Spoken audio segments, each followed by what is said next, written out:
बघ रुपाली, कुठली साडी पसंत पडती? सगळ्यात चांगले आहेत की. हा, पण एखादी जास्त पसंत पडते की माणसाला. जी तुम्हाला पसंत पडेल ती. माझ्या पसंतीचं एवढं काही महत्व नाही, तुम्ही म्हणाल तसं.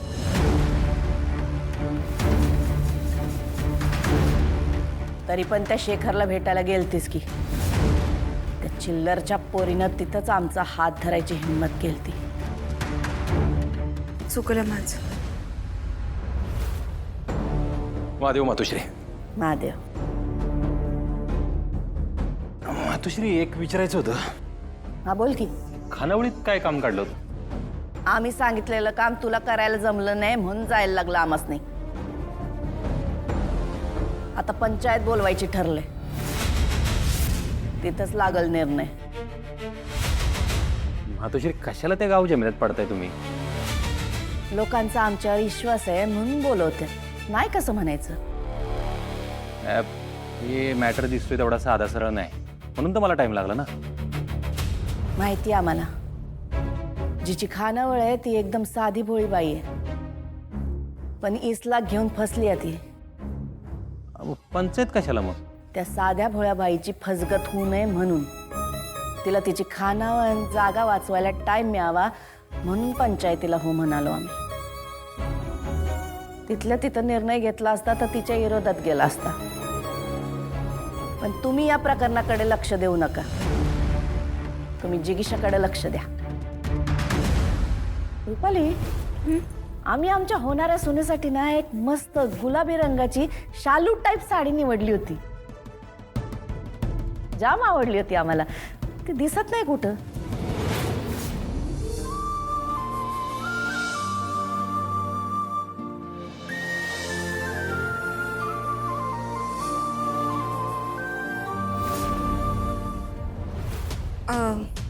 मातोश्री, त्या साडीतनं जरा फॉल्ट होता, तर मग दुकानात परत पाठवली मी. हा काय? चांगली होती ती साडी. बरं ठीक आहे, ये मिळाला की आपण परत जाऊ खरेदीला. हा, आवरायला घे.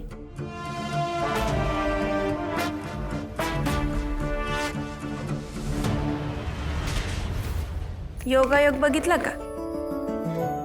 मातोश्रींनी जी साडी त्यांच्या होणाऱ्या सुनेसाठी निवडली होती तीच साडी कृष्णाईकडे गेली. अगं, त्याच्यापेक्षा डबल योगायोग माहिती का ताई? महादेवाच्या कृपेनं ती साडी कृष्णाईकडनी कोणाकडे गेली? गौरीकडं. आणि कधी नेसायला? लग्नाच्या टायमिंगला. आणि हे सगळं माझ्या मोठुकल्या लाडक्या ताईमुळे झालंय. शंकर, ही पंचायतीची काय भानगडे रे? हा ना, लईच अवघड झालंय सगळे. कृष्णाईनं पैशाची नड आहे आणि ही नड तिने गौरीपासनी लपवून ठेवली आहे. आता मी मदत करायला गेलो तर घ्याय नंपी, त्यात आली ही पंचायत. आता गौरी म्हणजे काय देव बोट ठेवणारी पोरगी. तिला जर कळलं पंचायत तर मडका जोडणार आहे. या सगळ्याचा त्रास आहे ना कृष्णाईलाच होणार आहे. आजकाल गौरी बरोबर कृष्णाईचं पण नाव लई वेळा येतं तुझ्या तोंडावर. यांचा स्वभाव लईच भारी आहे ग ताई. तू भेटशील ना कावा, तुला कळेल. सध्या अडचणी देतलं इथे. तुझ्याकडनं जी काय जमल ती मदत कर त्यांना. अगं, काय मदत करायची तेच कळना झालंय. हे सगळं आहे ना ते गौरीची सावत्राई इंदुराणीमुळे झालंय.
दीदी थकलीस की काय? नाही र, खानावळात जागा मिळणार म्हणल्यावर एवढी खुशी झाले. छातीत मावना झाले. मी तुला बोललो होतो इंदू, ती जागा आणि खानावळ दोन्ही बी मिळवून देणार आणि पट्टराणीचा मान बी मिळवून देणार. बघितलं का बिंदू राजा, आयत्या पिठावर रेगोटा माराया कसा आला यो माणूस. ओ, जे काय केलंय ते या इंदुराणीनं एकटीनं केलंय. दिदे माझा बी थोडा खारीचा वाटा आहे. तेवढं आपलं. बिंदू राजा, तुझा खारीचा वाटा हाय. बिंदू राजा, त्या रडुगायला माझ्या पायावर डोसकं ठेवून माफी मागायची लय बेस्ट आयडिया दिली बरं का.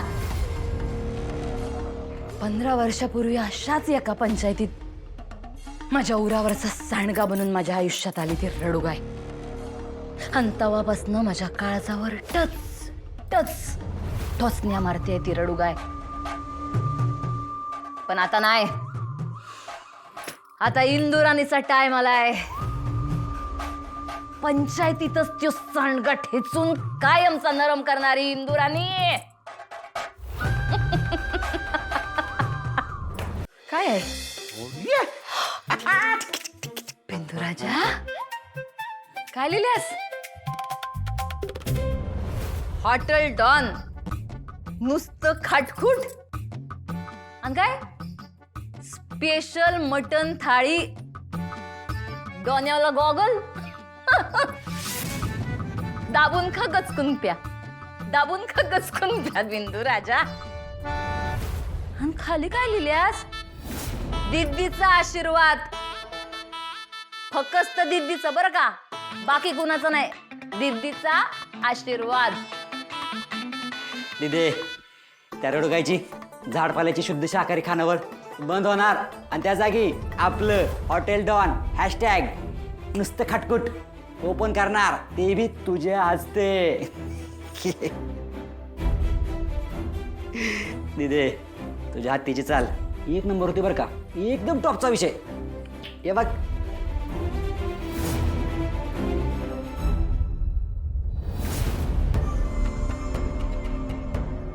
रडुगाय, मी माझी चाल खेळलो, आता तुझी बारी.